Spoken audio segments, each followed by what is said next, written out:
Hello friends, आप लोग कैसे हो। आई होप आप लोग अच्छे होंगे और अच्छे से पढ़ाई कर रहे होंगे। तो फ्रेंड्स देख सकते हैं यहाँ पे आज के जो टॉपिक है फ्रेंड्स, ये क्लास 10th से ही है। गणित कक्षा 10 से एनसीईआरटी बुक से है, प्रश्नावली 1.2 से है। चैप्टर आपका ध्यान दीजिएगा 1.2 से है।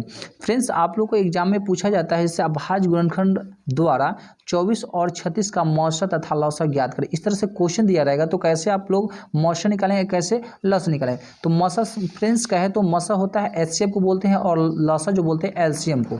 तो फ्रेंड्स इसको हम अभाज्य गुणनखंड विधि द्वारा पूछ रहा है, कहा रहा है अभाज्य गुणनखंड विधि द्वारा बनाए तो कैसे बनाएंगे। तो फ्रेंड्स अभाज्य गुणनखंड विधि क्या है तो लघुत्तम विधि से। चलिए तो हम इसको क्वेश्चन को आप लोग को शुरू करने से पहले अगर आप लोग से एक रिक्वेस्ट करते हैं, अगर चैनल पर नए हो तो चैनल को सब्सक्राइब जरूर कीजिएगा, वीडियो को लाइक कर दीजिएगा और जैसे शेयर भी कीजिएगा। तो चलिए फ्रेंड्स पहले हम इस क्वेश्चन को देख लेते हैं। यहाँ पे क्वेश्चन में कह रहा है आपको 24 और 36 का मौसा और लौसा निकालने के लिए क्या, तो अभाज्य गुणनखंड विधि। तो अभाज्य गुणनखंड तो मतलब समझ सकते हो लघुत्तम विधि से कह रहा है। तो चलिए पहले हम क्वेश्चन को लिखते हैं। यहाँ पे कितना है आपको 24 है, तो 24 को हम पहले लिख लेते हैं, ठीक ना। फिर देखिए यहाँ पे इसको हम अभाज्य गुणनखंड कर रहा है तो आपको लघुत्तम विधि से कह रहा है, ठीक है, इस तरह से ले लीजिएगा। और फिर कह रहा है 36 है यहाँ पे, तो 36 से लिख लीजिए। चलिए 36 को हम लिख लेते हैं, ठीक ना। यहाँ तक आप लोग समझ गए। चलिए अब यहाँ पे ध्यान दीजिएगा फ्रेंड्स, 2 से इसको हम लगाते हैं, लघुत्तम करते हैं। जैसे 2 से कितना बार में कट रहा है तो 12 से कट जाएगा, ठीक है, ध्यान दीजिएगा 12 से कट जाएगा। फिर इसको इस तरह से घिंच देंगे, फिर 2 से कितना बार में कट जाएगा 6 बार में कट जाएगा। फिर देखिए यहाँ से 2 से कितना बार में कट जाएगा 3 से कट जाएगा। और फिर इसको बढ़ा देंगे थोड़ा सा और 3 से कट जाएगा 3 एकम 3। तो कहने मतलब देख सकते हैं यहाँ पे 2 से 12 बार में कट जाता है 24 और 2 से 6 बार में 12 कट जाता है, 2 से 3 बार में 6 ही कट जाएगा और 3 एकम 3 लग जाएगा। तो ये आपका कंप्लीट हो गया यहाँ तक। चलिए फ्रेंड्स अब इसको हम देखते हैं 36 है, 36 को भी करते हैं एलसीएम। तो देखिए यहाँ पे 2 से लगाएंगे कितना 18 से लग जाएगा। फिर घेर दीजिए 2 से लग जाएगा कितना तो 9 से लग जाएगा। फिर 3 से लग जाएगा 3 3 9 और फिर 3 से लग जाएगा आपको 3 3 9 3 एकम 3। तो फ्रेंड्स ये आपका यहाँ पे इस तरह से एलसीएम बन गया, मतलब समझ सकते हैं इसको हम अभाज्य गुणनखंड विधि इसी को कहते हैं।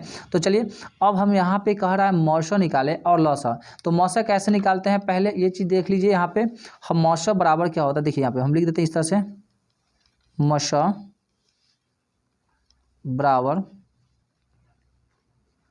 तो फ्रेंड्स मौसा देखिए यहाँ पे एक चीज़ ध्यान दीजिएगा फ्रेंड्स, मौसा में करना क्या होता है, यहाँ पे देखिए दोनों का जो लघुत्तम अलग अलग हम किए हैं ना, तो दोनों में जोड़ा लगाइए पहले। देखिए यहाँ पे 2 है, यहाँ भी 2 है, तो 2 से ये देखिए यहाँ पे 1 2 यहाँ पे है, 1 2 यहाँ पे जोड़ लग गया। मतलब समझिए कि 2 जोड़ जब लगता है 2 को 1 जोड़ा बोलते हैं, तो दोनों में से कोई 1 2 को यहाँ पे आप लिख दीजिएगा कितना, तो 1 कोई 2, ये 2 में से कोई 1 यहाँ पे लिख दीजिएगा। मौसा के रूल ये होता है, ठीक ना। फिर देखिए यहाँ पे भी 2 है और यहाँ इस वाला में भी देखिए यहाँ पे भी 2 है। मतलब दोनों को लघुत्तम जो करते हैं दोनों में ध्यान दीजिएगा, इसमें भी 2 होना चाहिए और इसमें भी 2 है। तो मतलब 2 2 है तो 2 में से कोई 1 2 यहाँ पे आप लिख दीजिएगा क्या, एचसीएफ में। चलिए यहाँ पे हम लिख दिए। फिर यहाँ पे ध्यान दीजिए ये 2 है, इसमें यहाँ पे 2 नहीं है, चलिए कोई दिक्कत नहीं है। फिर नेक्स्ट देखिए यहाँ पे 3 है, तो यहाँ पे 3 है और इस वाला में भी आपको 3 दिख रहा है ना। चलिए यहाँ पे भी 3 दिख रहा है, तो यहाँ पे 2 3 है, तो दोनों में से कोई 1 3 लिख सकते हैं, बिल्कुल लिख सकते हैं। चलिए अब यहाँ पे अगर कुछ बगल में दिख रहा है तो नहीं दिख रहा है, चलिए 1 दिख रहा है, 1 यहाँ भी दिख रहा है और इसमें भी दिख रहा है, तो 2 1 है तो कोई एक 1 लिख सकते हैं आप, बिल्कुल लिख सकते हैं। और इक्वल टू मल्टीप्लाई करके लिख दीजिए। जैसे देख सकते हैं मल्टीप्लाई करेंगे तो क्या होता है 2 दूनी 4 या 12, तो आपका जो एचसीएफ आएगा फ्रेंड्स वो 12 आएगा। यही आपका क्या होगा आंसर होगा, मतलब एचसीएफ। अब लौसा हमको कह रहा है, लौसा कहे तो लघुत्तम, तो लघुत्तम पहले हम इसको भी लिख लेते हैं इस तरह से फ्रेंड्स सजा करके। जैसे कि देखिए लौसा थोड़ा ऊपर कर लेते हैं,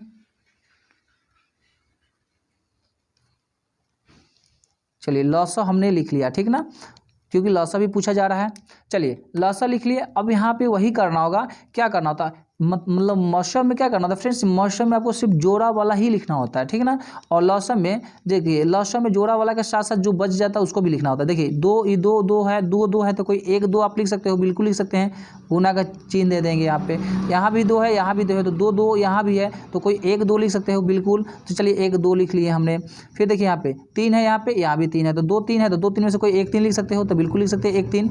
उसके बाद यहाँ पे गुना का साइन दे देंगे। चलिए फ्रेंड्स यहाँ पे देखिए अब आपको अलग से क्या बन रहा है, अलग से ध्यान दीजिएगा, ये आपको अलग से 2 बच रहा है तो यहाँ पे भी 2 लिख लीजिए, ठीक है फ्रेंड्स, यहाँ पे लिखा जाता है। फिर अलग से क्या बच रहा है आपको, ये 3 बच रहा है, यहाँ पे भी 3 लिख लीजिए, ठीक है फ्रेंड्स। अलग से आपको 2 1 है तो कोई 1 मतलब 1 1 लिख सकते हैं, बिल्कुल लिख सकते हैं। चलिए फ्रेंड्स अब हम गुना करते हैं, क्या करते हैं गुना।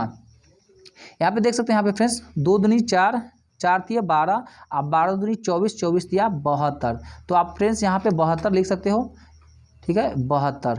ये आपका क्या हुआ आंसर हुआ। फ्रेंड्स देख सकते हैं यहाँ पे 72 आपका होगा।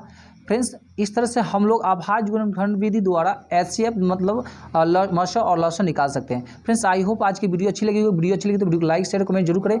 फिर मिलेंगे नेक्स्ट वीडियो में, तब तक के लिए जय हिंद।